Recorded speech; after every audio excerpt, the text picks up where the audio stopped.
Assalamualaikum warahmatullahi wabarakatuh. Selamat datang di channel video saya. Masih bersama dengan saya Mas Purwo. Nah, pada kesempatan kali ini ya teman-teman, kita akan membahas tentang cara survei nasabah yang untuk perkreditan ya teman-teman. Kiranya teman-teman ini surveinya seperti apa, terus nasabah yang baik itu kriteria seperti apa. Ya baik sih, secara itu baik, tapi yang benar gitu loh teman-teman, kiranya yang bertanggung jawab itu membayar seperti apa ya teman-teman.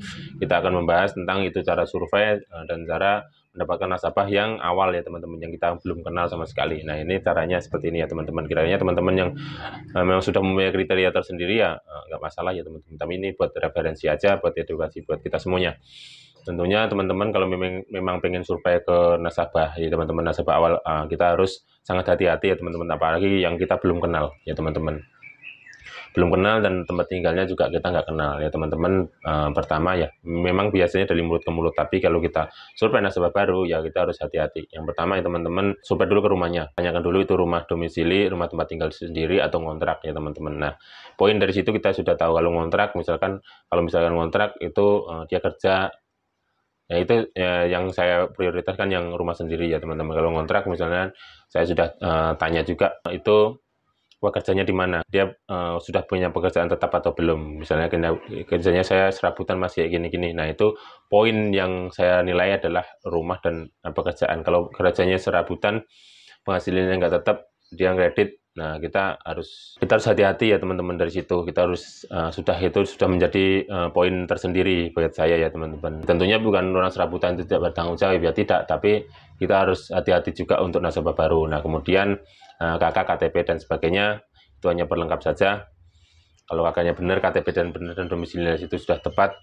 Nah, pekerjaannya sudah, misalkan dia kerjanya apa ya, karyawan dan sebagainya, gajinya berapa ya, kita harus tanya juga gajinya. Maksudnya gajinya itu misalkan UMR ya, terus pengeluarannya berapa, yang Anda sisihkan ini berapa, terus tanggungan Anda berapa, seperti itu ya teman-teman. Agak mendetail kita nanyanya. Kenapa agak mendetail ya, kita karena mempercayakan uang ke orang yang tidak dikenal atau barang ke orang yang tidak dikenal itu resikonya sangat besar ya teman-teman. Jadi itu harus tanyalah lebih mendetail ya teman-teman. Nanti terus kontak yang bisa dihubungi mana, referensinya ada ya, kayak seperti kartu kredit itu, tapi kita lebih detail lagi. Kalau kartu kredit kan kita cuma supaya lewat telepon ya teman-teman, atau lebih detail lagi, nggak masalah kita supaya lebih detail. Kalau memang orangnya butuh, kalau memang orangnya tanggung jawab, ya biasanya mereka akan dengan senang hati, memenuhi persyaratan-persyaratan dan menjawab pertanyaan kita ya teman-teman. Nah, biasanya kalau misalkan saya yang agak nggak, kalau memang setuju ya biasanya saya sehari 2 hari langsung saya belikan barangnya, atau langsung saya antar. Kalau misalkan saya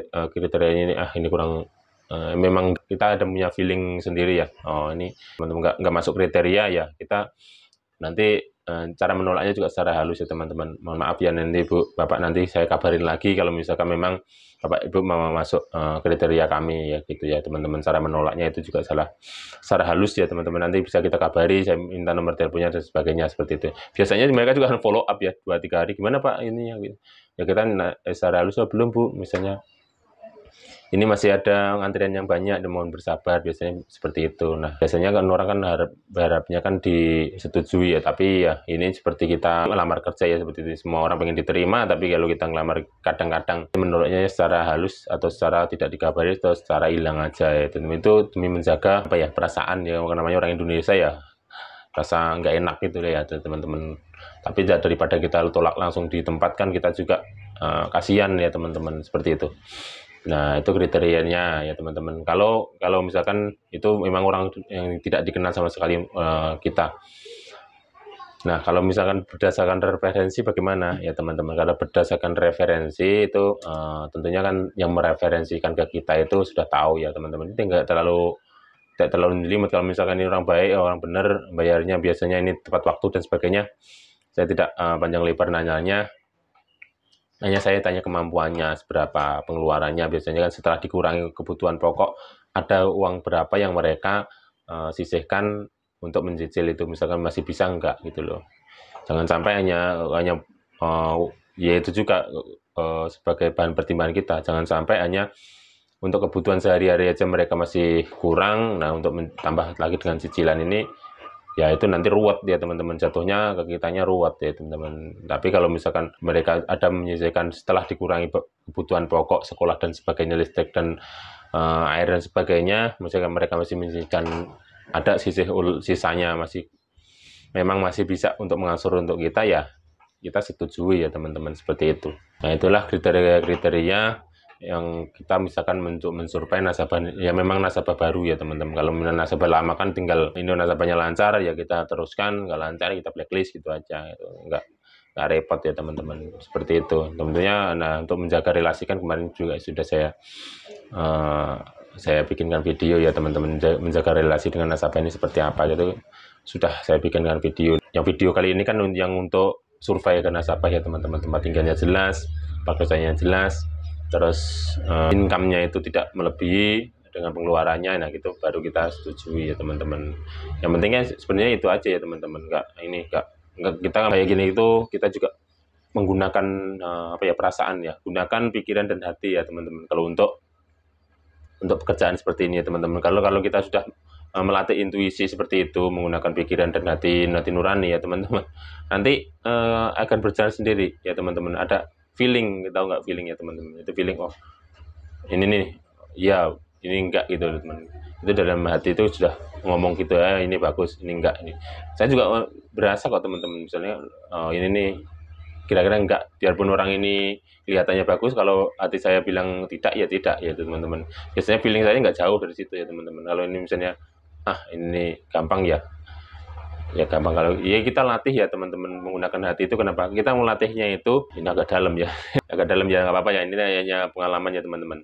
Kita melatihnya itu dari angsuran kita menggunakan kasihan kadang orang itu ya teman-teman. Kita ngambil untungnya nggak terlalu besar kadang. Kalau saya melihat ekonominya orang memang butuh, terus kemampuannya nggak seberapa, biasanya saya juga nggak terlalu banyak ngambil untungnya ya teman-teman. Tapi asalkan mereka bertanggung jawab dan lancar, nah dari situlah intuisi kita, feeling kita main ya, seperti itu ya teman-teman. Mana itu orang yang memang butuh, mana itu orang yang mau nipu kita, itu saya juga sedikit banyak sudah tahu gitu teman-teman. Maksudnya sebelum mereka, saya baru ketemu orangnya, ini nggak jelas. Bahkan itu di agent pun seperti itu ya teman-teman. Di agent saya nggak ketemu orangnya sama sekali ya teman-teman. Hanya agent bilang ini ada yang mau ngambil ini nih. Kiranya nggak baik ya, saya udah berasa oh ini enggak gitu teman-teman. Tapi untuk melatih intuisi ini perlu jam terbang ya teman-teman. Perlu teman-teman, perlu latihan terus-menerus ya, seperti itu ya teman. Kalau ya insya Allah ya teman-teman, kalau misalkan sudah berjalan di usaha perkreditan ini lama, memang teman-teman mencintai, memang tekun ya. Kalau saya buat apa lagi ya teman-teman, di mana lagi ya teman-teman, mau kerja kemarin ya teman-teman, terkendala umur, tapi nggak bisa ada lah kesempatan. Tapi ya untuk menjaga untuk ya, kebetulan kan saya juga sudah mempunyai tanggungan ya untuk memenuhi kebutuhan sehari-hari ya. Yang saya harapkan, yang saya harapkan dan yang saya andalkan ya cuma usaha kreditan ini, dan usaha sampingan lainnya kan hanya sebagai usaha sampingan. Kalau usaha kredit ini yang saya pokok, maksudnya yang saya harapkan, dan setiap bulan juga saya ngambil dari sini gitu loh income-nya. Jadi apapun itu ya saya lakukan demi kebaikan usaha ini, perbaikan demi perbaikan, belajar dan sebagainya. Teman-teman ini nggak ada gurunya dan nggak ada sekolahnya, maka kita belajar dari mana aja, dari teman-teman yang suka sharing, dari teman-teman yang tanya di akun YouTube dan sebagainya. Saya juga bisa belajar dari situ, dan dari kehidupan sehari-hari tanya sana sini ya teman-teman. Tentunya kalau yang sesama usaha kredit ini, kalau kita tanya real, biasanya mereka juga nggak mau ya teman-teman. Kita ini ngambilnya dari mana dan sebagainya ya, karena kita saingan mungkin ya teman-teman. Tapi kalau dari pengalaman ya kita tahu ya teman-teman. Kebetulan teman saya juga banyak kan yang kemudian berangkat dari kuliah bareng itu ya, banyak yang usaha kreditan ini, jadi bisa sharing dan sebagainya dan kendalanya. Ya tapi nggak apa-apa lah gitu teman-teman, masih ada teman-teman, bahan referensi dan sebagainya ini ya saya bikin juga sebagai bahan referensi teman-teman. Nah itulah kriteria-kriteria yang kiranya yang tadi yang saya bicarakan di depan itu, yang untuk nasabah yang baru ya teman-teman. Mudah-mudahan ini dapat bermanfaat bagi teman-teman. Bagi yang ingin menambahkan atau nggak setuju dengan saya, silahkan di kolom komentar ya teman-teman. Saya persilahkan ya teman-teman. Ya kurang lebihnya saya mohon maaf. Saya akhiri bila taufiq walhidayah. Wassalamualaikum warahmatullahi wabarakatuh.